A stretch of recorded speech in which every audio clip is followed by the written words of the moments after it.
Tropical update at 8 a.m. PST, October 18th. Hers are subtropical. I mean, extratropical low. Look a little bit better today. A little bit more convection air descent, a little bit more condensed.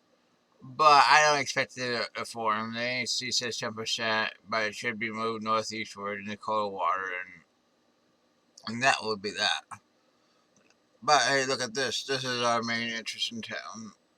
And this will be moving into the Caribbean in the next 96 hours, and we're going to be watching it.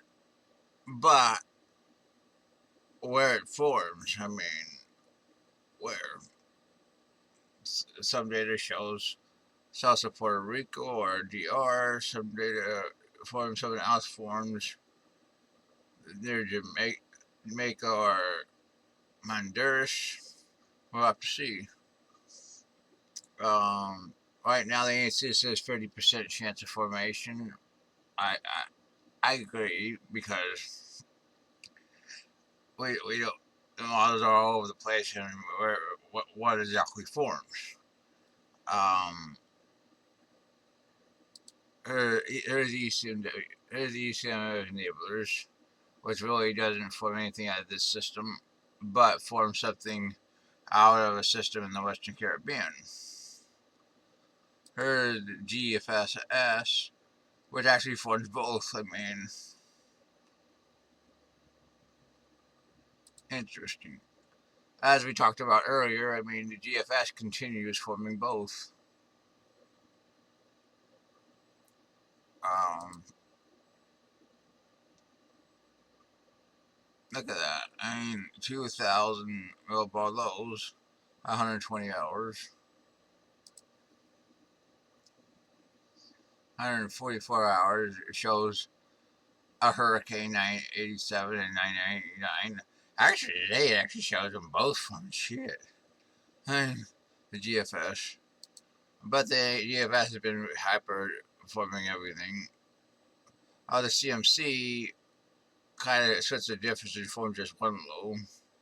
Near Jamaica. ECMWF. Yeah, also agrees with this idea. 144.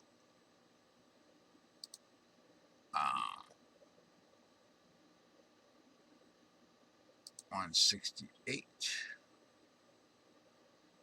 Plows it into land. Strengthens the GFS at 162. Strengthens the Western Caribbean system.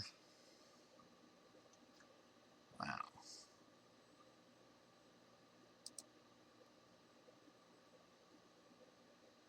Wow.